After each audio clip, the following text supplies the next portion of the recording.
Hello and welcome to On the Move, a show about what's going on in Hampton Roads, featuring community leaders who are moving the region forward. I'm Thomas Becker with Hampton Roads Transit. Election Day is on Tuesday, November 4th, and here to help you prepare is Josie Bergstrom. She is co-president of the League of Women Voters South Hampton Roads chapter. Welcome to the show. Well, thank you for having me.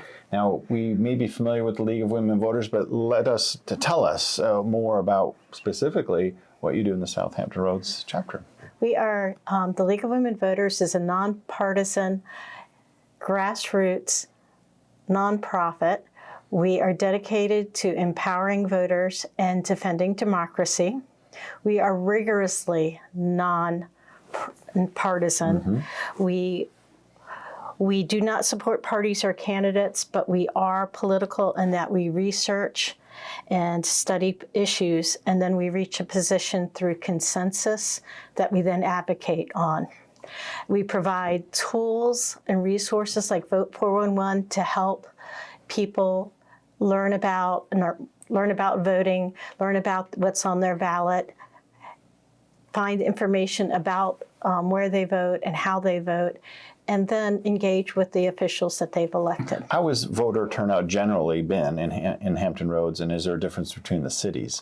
Well, in Hampton Roads, we are a large area. We cover both the south side, the urban cities, and we cover the peninsula, which is a little less urban. And in 2024, statewide, about 70% of eligible voters voted. The peninsula matched those numbers. They had high numbers. We had not so high numbers. We were in the 60s in the south side. That's interesting. You know, I've heard people say, make sure you have a plan for Election Day. What does that entail? Oh, having a plan is a lot of things. First of all, you want to verify that you're still registered. You want to go online, and you can go online to the voter registrar's office and verify that you are still registered. If you have not, verify that your address is still the same and find out where your polling place is. It's really easy in Virginia. If you have a driver's license or an ID that's been issued by the Department of Motor Vehicles, you can do all of that. You can make all those changes online by going to the Department of Elections website. Then after that, you want to think about what's on my ballot, who am I going to vote for? That's when 411.org does a really good job. You can go in there, you can look at your ballot, you can figure out who am I going to vote for. There are links in there usually to the candidates' websites. I like to follow through and read on the websites what they've said about themselves. I also like to look at any issues like the referendum, the 10-1 referendum in Virginia Beach. Yeah. And then after you figure out who you're going to vote for, then you want to make a plan for how are you going to get there? How are you going to do it? And again, in Virginia, you have lots of options. You can vote early in person. You can vote absentee or by mail. It's the same thing now. Virginia has made it very, very easy to get to. You don't have to have a reason anymore to vote by mail. Then, if you're one of those people, and there are people who like to vote on Election Day, you have to figure out how you're going to get there. And that's where HRT comes in. That's a great segue. I couldn't have said that better myself. HRT, once again, is offering free fares in all of our modes of transit on Election Day, November 4th, to get people to the polls. So thank you for pointing that out. It's actually interesting. According to the U.S. Census, an average of 2.4% of Americans reported transportation as the main roadblock to not voting in the 2020 presidential election. Have you seen something similar here? On Election Day, we always receive last-minute phone calls from people who are trying to get transportation to the polls. Last year, we had someone, and that was their job. They were answering the phone. They were trying to find resources to help people get to the polls. Another issue is people who use paratransit, people who may have difficulties. Last year, we had a retirement community that contacted us on Election Day, wanting to get the whole community to the polls. Well, and speaking of planning ahead, with our paratransit service, you can reserve that ride ahead of time. It's about planning. And if you need another mode to get there, check out hrt.com and look at our system map to kind of plan your ride around the polling station. So that is part of the planning prep that you were talking about. So now we have 45 days of elections 45, not just one.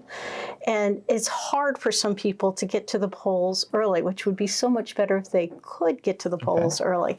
So my question is there any future possibility of getting free rides to the polls during early voting? We have typically four free fare days a year. So it's Transit Equity Day, Juneteenth, as well as Earth Day in April, plus Election Day. So that's been our tradition. But obviously, we're monitoring traffic. But right now, we're committed to Election Day. I'm still looking at those Saturdays before Election Day. There are 2 Saturdays when you can vote in person. One of them is Saturday, October 25th, and then November 1st. And I think those will be popular days because people tend to be off on the weekends. So it would be lovely if we could get one of them off. Well, I will put that word in. You bring up a good point, voting early. There's a lot of other convenient ways to do it. You mentioned some of these things, but what are 3 tips you might have? 3 tips. If anything, watching this episode, you walk away with. Start early. You want to start in August or September. You don't want to wait till November to check your registration. So the first thing I would do is check my registration, make sure it's still valid, make sure that my address is correct. Next, think about where am I going to be when I want to vote. If I'm going to be on a cruise or traveling, think about voting early or voting with a mail-in ballot. Next, I'm going to repeat myself, do it early. Do the research to figure out who you're going to vote for and what you're going to vote for if there are any other ballot initiatives. Again, I'm going to say there's a vote in Virginia Beach, a referendum that's a very publicized referendum. So it's very important if you live in Virginia Beach to vote for that. And some of them can be complex, right? Yes. You don't want to stand there at the booth and say, what am I going to do? You don't want to sit there and think, what does this mean? Yeah. Research it now. Find out where you stand on it. And then my third tip is do it early if you can. And if you are, figure out how you're going to get to the polls. If you're going to the polls, figure out what is the best way for you to do this. And there's some important dates voters should keep in mind. Now, some may have passed because where we sit here leading up to the election, but what are some important dates? September 19th in Virginia, we started early voting. It is amazing that we get to start that early. October 24th is the last day to register to vote or to update your voter registration, update your address. October 24th is also the last day to request a ballot if you want to do a mail-in ballot. And then October 25th, I'm excited about this. It's a Saturday, and that is a day when the local voter registration offices, many of them will be open for in-person voting. And then November 1st is another Saturday. It's also your last day to vote early in person. So after that, November 4th. What happens when you get to November 4th and you realize you aren't registered to vote and you really want to vote? What happens? You look up online on vote411.org, look up where your polling place is, go there with your ID. They will register you to vote and give you a provisional ballot. So you still have a chance.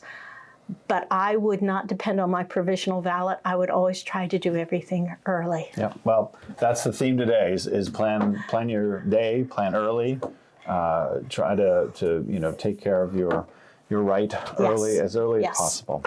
Well, Josie, thank you for sharing with us some tips and reminding us the importance of voting, and thank you for the research that you do. We'll have all the information here on screen as to where people can find more about the League of Women Voters, so thank you so much. Thank you very much for sharing this message. Thank you for watching. Be sure to subscribe so you don't miss out. Thank you.